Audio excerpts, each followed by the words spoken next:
Hello students, good morning. My name is Sangeeta and I will teach you science subject.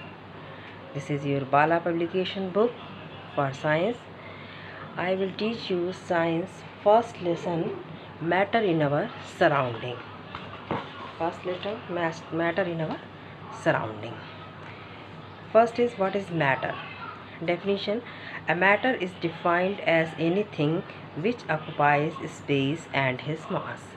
Matter जो है वो चीज़ें होती हैं जो स्पेस यानी कि स्थान घेरती हैं और जिनमें मास या द्रव्यमान होता है। क्लासिफिकेशन ऑफ मैटर, मैटर का क्लासिफिकेशन।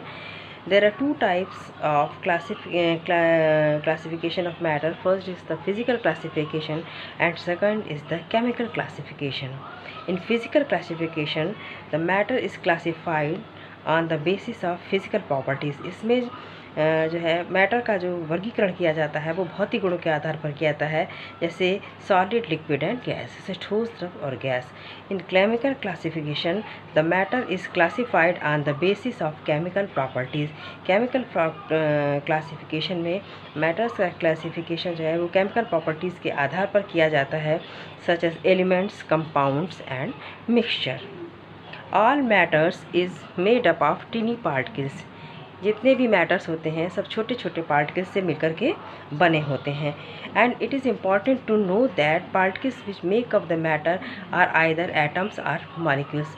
और ये जानना ये आवश्यक है कि जो पार्टिकल्स होते हैं वो या तो एटम्स होते हैं यानी या तो परमाणु होते हैं या अणुओं से मिलकर के बने होते हैं। फर्स्ट एक्टिविटी इसमें, take a beaker.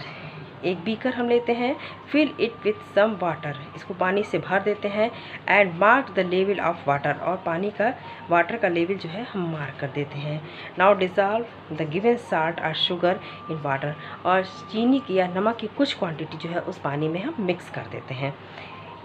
Observe the change in water and level, उसको हम ऑब्ज़र्व करते हैं, वाटर लेवल को जब हम ऑब्ज़र्व करते हैं, सो द साल्ट और शुगर गेट डिज़ॉल्व, शुगर या साल्ट जो है उस पानी में डिज़ॉल्व हो जाती है, but the water level does not change, लेकिन जो वाटर लेवल होता है वो बीकर में चेंज नहीं होता है, वाटर लेवल जो है वो उतना ही रहता है।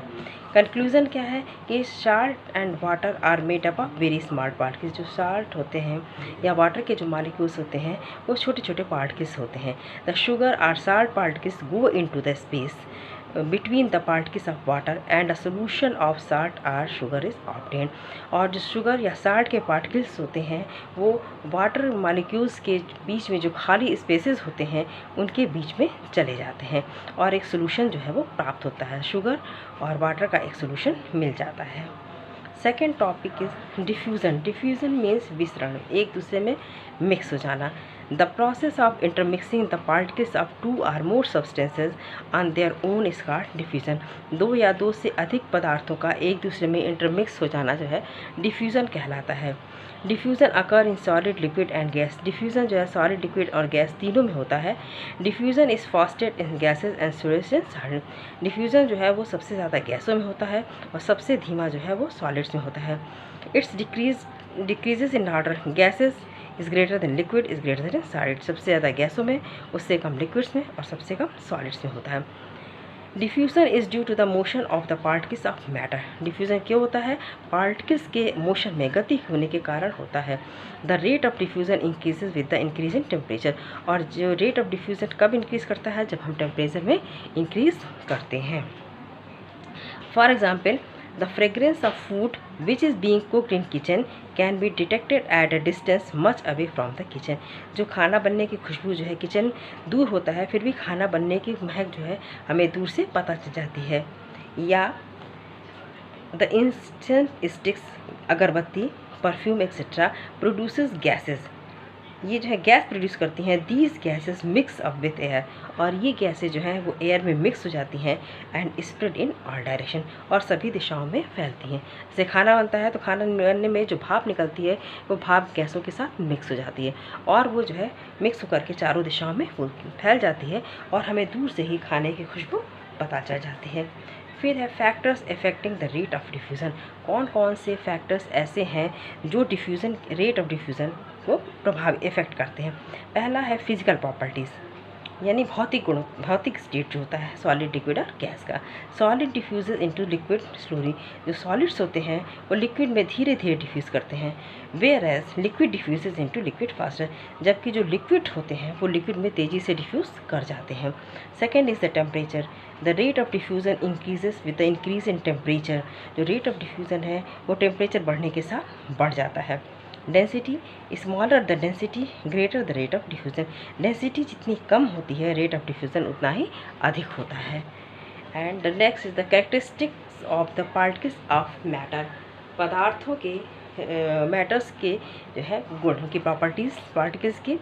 पहला है first is the particles of matters are made up of very very small particles, जो मैटर्स के जो पार्टिकल्स होते हैं वो छोटे छोटे स्मॉल पार्टिकल्स से मिलकर के बने होते हैं। These small particles are atoms or molecules. Second is the particles of matters have space between them, इन मैटर के पार्टिकल्स के बीच में जो है वो स्पेस होता है जिन्हें इंटरमॉलिक्यूलर स्पेस कहते हैं। Third, particles of matters are continuously moving, जो मैटर के जो पार्टिकल्स होते हैं वो लगातार मूव करते रहते हैं। And fourth is the particles of matter attract each other, जो मैटर के जो पार्टिकल्स होते हैं वो एक दूसरे को अट्रैक्ट करते हैं, इंटरमॉलिक्यूलर फोर्स के कारण एक दूसरे को अट्रैक्ट करते हैं।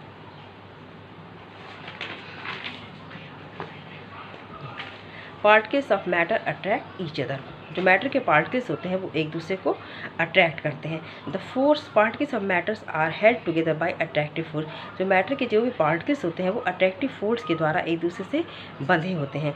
The force of attraction depends on the nature of the particles of the matter, जो फोर्स ऑफ अट्रैक्शन होता है वो पार्टिकल जो मैटर का जो पार्टिकल्स होता है उसके नेचर पर डिपेंड करता है। There is strong force of attraction between the particles of solid, solid के जो पार्टिकल्स होते हैं उनमें फोर्स ऑफ अट्रैक्शन बहुत अधिक होता है, फोर्स ऑफ अट्रैक्शन बहुत अधिक होता है।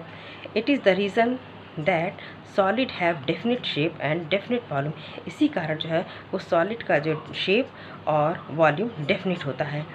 But the force of attraction between the particles of a gas are very very small, लेकिन गैस के जो मॉलिक्यूल्स होते हैं उनके बीच में फोर्स ऑफ अट्रैक्शन बहुत कम होता है।